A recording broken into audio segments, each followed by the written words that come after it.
Hey, what's going on, everybody? It's Wilhelm Scream, and welcome back to another day in Destiny 2 for some more Destiny 2 news and Beyond Light Season of the Splicer intel.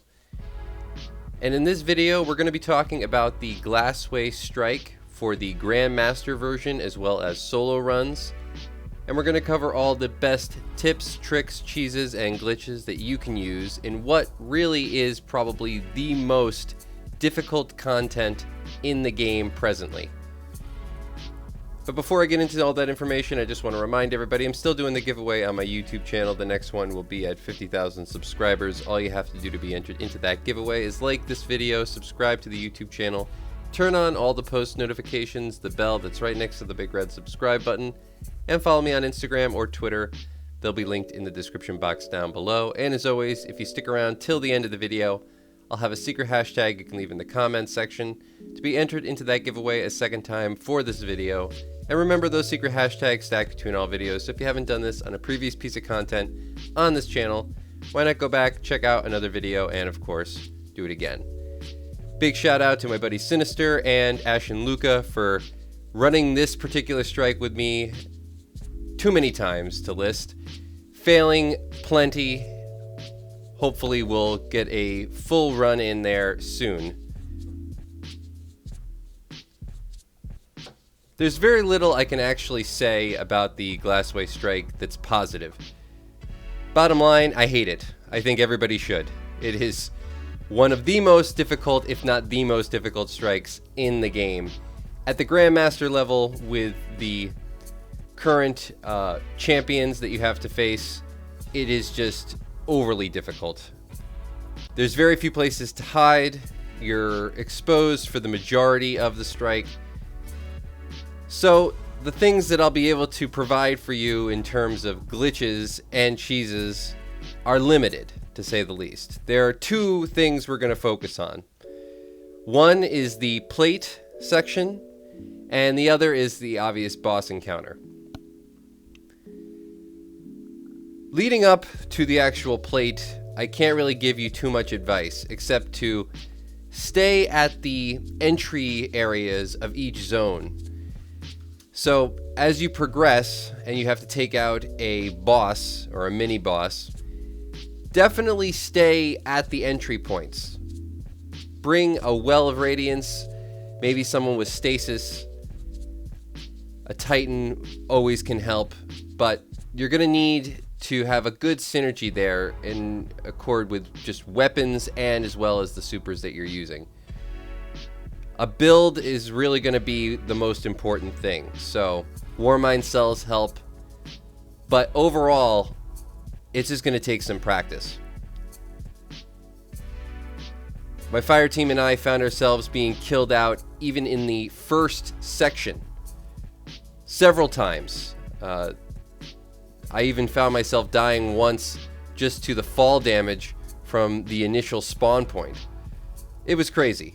I really can't tell you how difficult it was and how frustrating it was without making this a hour-long video. But when you do get to the plate section, there is a couple of things that you can do. One, you don't actually have to stand on the plate the entire time. All you really want to do if you're doing this at Grandmaster or solo is try to get the enemies to spawn out. There, you can slay them and take your time with the plate after they're gone. You do need to stand on the plate a certain period to actually trigger the enemies to spawn, but once they do, you can actually retreat off of the plate. So, even at Grandmaster, I would suggest just trigger the plate and then get everybody back. Don't leave anybody out there because it's just going to be cannon fodder for the ads. There is a false wall right to the right of the door as you enter. You can slide under and hide behind it, but keep in mind that if you do die back here, there is a chance that you might actually spawn inside the wall, or your orb might be fixed inside the wall. This makes it almost impossible for anybody to revive you. So, though I would suggest maybe keeping one fire team member back here just for safekeeping, don't have them do too much. So it kind of removes one fire team from being, or one fire team member from being able to actually do damage to the adds, but it does keep them safe.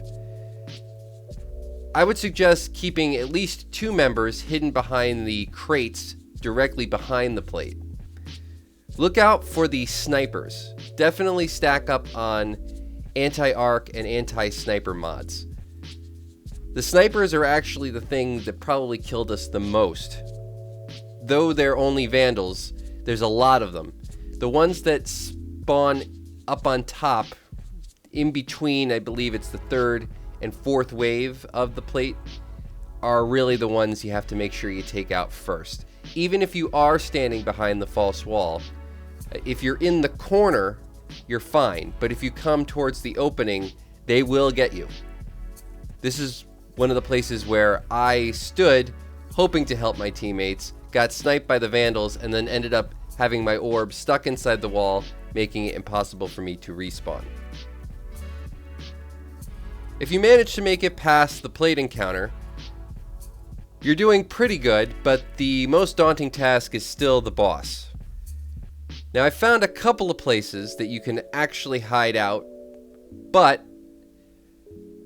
they still take quite a bit of splash damage from the champions, the Praetorian champions that spawn, and they kind of make you another useless member of the fire team. A strategy that was told to me by V. Harkonnen, big shout out to them, was to actually avoid taking out the mini boss and actually focus primarily on the major boss. Don't worry about the champions or the little mini boss that kind of follows you around. Try to avoid them. They stay to the left side as you enter. I've actually had more problems with the left side simply because you're able to get flanked by those champions as they come in. But I do agree with their process. Avoid all the champions, avoid the little mini boss, and just focus directly on the main boss. If you go to the right side as you enter, the right room, there is a area that you can get inside to stay clear of some damage. Though I wouldn't suggest it again for more than 1 or 2 members of the fire team. And if you are in there, definitely make sure you have a well or a bubble, because splash damage from the champions will still kill you. There used to be an interesting spot where you can actually get outside of the map. That has been patched. I found a couple of other holes in the map, but I haven't actually been able to utilize them properly. Unfortunately, that's all the information I have for you in terms of this strike specifically. I would suggest don't do it unless you absolutely have to. If you're going for the Conqueror Seal, that's probably going to be the main motivator for most people doing it this week. It's not a double loot week, so you're not really going to be getting that much in terms of how much time you're going to spend actually doing this particular strike. So the risk versus reward is very, very low.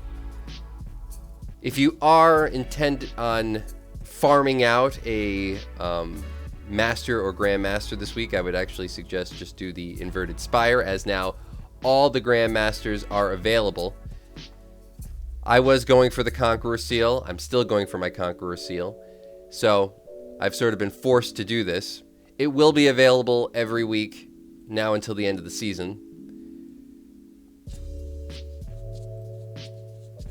But hopefully something in here you found helpful in terms of getting through a Grandmaster run or a solo run.